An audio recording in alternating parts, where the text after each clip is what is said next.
Quando um cachorro se fere, ele prontamente começa a lamber a lesão. Isso ajuda porque a saliva contém a enzima lisozima, que destrói bactérias. A humanidade aprendeu a curar várias doenças graças aos animais. Mas hoje estamos interessados neste tipo de primata, chimpanzé. Macacos bastante inteligentes, eles criam e usam ferramentas, são capazes de autoconsciência, cooperação e aprendizado pelo próprio exemplo e experiência. Mas só recentemente um grupo de pesquisadores percebeu que os chimpanzés têm sua própria medicina. Cientistas registraram pela primeira vez um tratamento incomum entre chimpanzés no Parque Nacional de Luango, Gabão. O objetivo do projeto era estudar a interação entre os animais, seus métodos de caça e o uso de ferramentas. Mas ninguém suspeitava que os chimpanzés passariam a usar insetos e não como alimento. Primeiro, os cientistas notaram que uma fêmea de chimpanzé aplicava algo na pata ferida de seu filhote e esse algo precisava ser capturado antes. Aproximadamente uma semana depois, a situação se repetiu com outro indivíduo. Então, várias vezes ao longo do ano, os macacos aplicavam insetos em seus próprios ferimentos e, às vezes, tratavam uns aos outros dessa forma. E isso é realmente um testemunho único. Porque uma coisa é mastigar algumas folhas medicinais e outra bem diferente é cuidar da saúde de outro animal. E esses são os mesmos besouros. Sim, próximo. Embora isso soe estranho. Pense bem, será que alguém teria a ideia de enfiar insetos em um corte? Eles são sujos, não são? E qual seria o sentido disso? Mas ao que parece, faz muito mais sentido do que pode parecer à primeira vista. Insetos possuem uma grande quantidade de micróbios que estão em constante competição entre si. Os componentes tóxicos formados não só ajudam os insetos a sobreviver, mas também agem como antibióticos naturais. Ou seja, os chimpanzés sabem exatamente que os insetos vão prevenir infecções e ajudar na recuperação das feridas abertas, não colocando qualquer coisa que tenha passado por acaso. Chimpanzé. Há planos de usar insetos como fonte de novos antibióticos, pois os tradicionais estão perdendo eficácia. Além disso, esse não é o único exemplo de tratamento com insetos. A humanidade aprendeu a fazer isso há muito tempo, usando de tudo, de formigas e cupins a gafanhotos, aranhas, bichos da seda e larvas de moscas varejeiras. Elas já eram colocadas propositalmente em feridas na antiguidade para prevenir ou eliminar infecções e acelerar a cicatrização. E sim, isso parece tão nojento quanto soa, mas realmente funciona. A terapia com larvas ainda é usada na medicina militar atualmente, apesar do acesso a diversos medicamentos modernos. E mesmo assim, o tratamento com larvas ainda me parece assustador. Eu entendo tudo, funciona, e Steve tinha que mencionar isso no roteiro. Mas não posso fazer nada a respeito. Até o uso de veneno de abelha não soa tão ruim, apesar de mencionar picadas. Você pode ter ouvido falar de pessoas que permitem, conscientemente, que abelhas as piquem para fins medicinais, apenas em locais específicos do corpo. A melitina, um dos principais componentes do veneno de abelha, trata inflamação, reduz inchaço e dor, como em casos de artrite. Você teria coragem de se submeter a picadas de abelha pela sua saúde? Mas as pessoas em geral, às vezes, se tratam com coisas estranhas que podem não ajudar e até fazer mal. É melhor voltarmos aos animais. Sem internet, ninguém vai contar a eles sobre os supostos benefícios de remédios inúteis. Cada primata que aprendeu medicina é quase um médico diplomado no mundo animal, que realmente entende do assunto. Por exemplo, sabe exatamente onde conseguir um analgésico. Macacos infectados pelo parasita Trichuris consomem o dobro de casca de árvore comparado aos saudáveis. Porém, não é apenas por ela eliminar o parasita do organismo. 7 das 9 espécies de árvores e arbustos que os macacos doentes consumiam têm efeito analgésico. Nas condições da natureza selvagem, a casca pode ser considerada um remédio bastante digno, embora não seja o mesmo que tomar um comprimido. O colobo de Kirk não fica atrás de seus parentes entre os primatas. Ele se alimenta de carvão vegetal, mas apenas quando vive em jardins ou perto de habitações humanas. O carvão vegetal remove com sucesso do organismo compostos tóxicos ou o que atrapalha a digestão. Mas por que justamente os colobos que vivem em jardins se interessam tanto pelo carvão? Lá cresce muito amendoim da Índia e manga, e o carvão ajuda a digerir melhor esses alimentos. A população desses primatas é maior nas áreas onde crescem amendoim da Índia, manga e onde há carvão. Se todos os primatas se unissem, poderiam fundar uma empresa farmacêutica. Os tamarins, pequenos primatas de trato digestivo curto, apreciam comer frutos com sementes grandes envoltas por uma camada pegajosa, o que não é coincidência. Portanto, eles não comeriam algo inconveniente se não houvesse benefícios. Cientistas sugerem que a grande quantidade e tamanho das sementes não digeridas, que passam pelo intestino do tamarim, expulsam mecanicamente os parasitas intestinais. Eles parecem não conseguir ficar dentro de casa. Quanto mais descubro sobre os métodos de tratamento dos macacos, mais me parece que eles conseguiram entender medicina muito bem. Em certos aspectos, talvez até superiores aos humanos, considerando o nível de inteligência. Ou talvez os macacos lidem com doenças mais facilmente. Há indícios ainda não totalmente confirmados de que primatas se recuperam mais rapidamente que humanos. Por exemplo, chimpanzés, tanto em cativeiro quanto na natureza, dizem se recuperar durante a noite.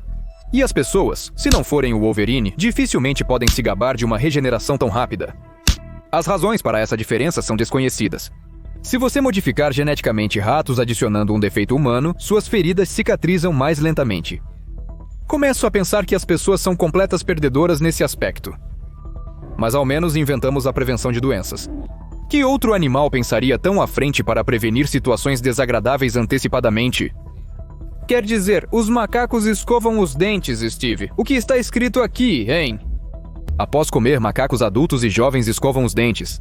Os pesquisadores já notaram várias vezes que eles seguravam uma fibra fina entre os dentes e a puxavam. Como fio dental, os macacos usam vários materiais: penas de pássaros, capim, fibra de coco, fios de nylon e até mesmo fio metálico. Já mencionei o uso de cabelo em um vídeo anterior.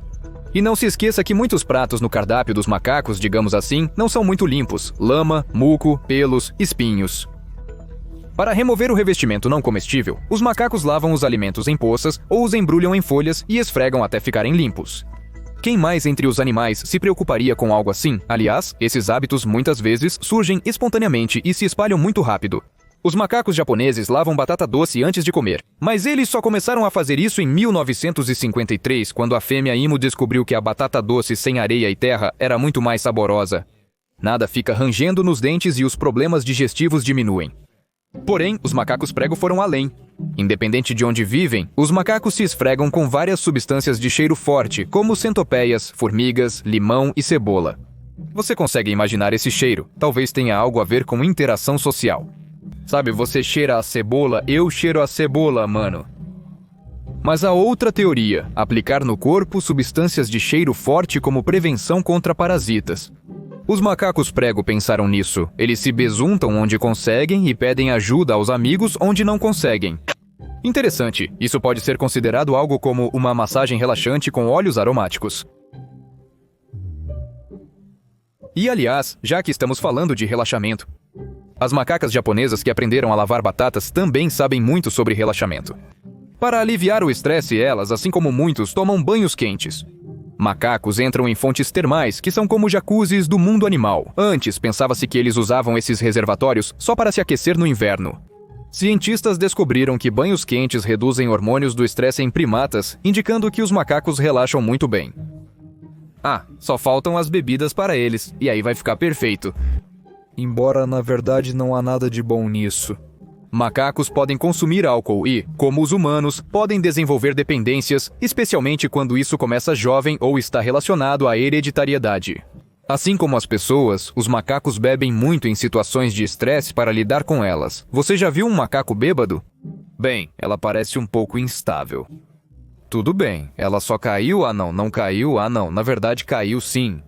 Vamos dar o devido crédito à coitada. Ela realmente tentou. Ei, por que você está subindo nesse galho? Ele está no chão, mesmo assim você... Tudo bem, deixa pra lá. Parece que esse macaco foi ensinado por pessoas, o que não seria surpreendente. Não, ao invés de transmitir algo útil para os animais como eles nos transmitem. Cientistas estudam tratamentos em primatas há anos, visando aplicar o conhecimento em humanos posteriormente. Por exemplo, o professor Eli Rodrigues afirma que alguns compostos usados pelos animais para destruir vermes parasitas podem ser úteis contra tumores. Sem falar das plantas com propriedades antimicrobianas. Menos de 5% das plantas das florestas tropicais foram testadas quanto às suas propriedades medicinais. Que tipos de remédios podem estar escondidos nas florestas? Será que a humanidade pode encontrá-los? Basta observar os macacos com mais atenção e realizar pesquisas. Mesmo sem experimentos laboratoriais, há quem use o conhecimento animal para tratar doenças. Na Indonésia, os orangotangos esfregam uma mistura espumosa de saliva e folhas de Dracena kentley em si mesmos. Os locais usam essa planta de modo similar para aliviar dores nas articulações e músculos. A análise científica mostrou que a Dracena kentley possui propriedades anti-inflamatórias. Os orangotangos sabem o que fazer, e as pessoas que não vivem perto de macacos o que devem fazer. Observar os ursos. Estou falando sério. Os ursos negros conhecem as propriedades medicinais da raiz de Osha, uma planta parecida com salsa e endro, cultivada nas montanhas. As raízes de Osha podem causar bolhas nas mucosas se ingeridas, mesmo em pequenas quantidades. Ursos negros usam raízes de Osha para tratar a dor da artrite. Segundo o biólogo Sean Sixted, os moradores locais também conhecem essa propriedade medicinal, graças à observação dos ursos negros. Não sei exatamente como as pessoas usam as raízes. Espero que pelo menos não comam. Até logo!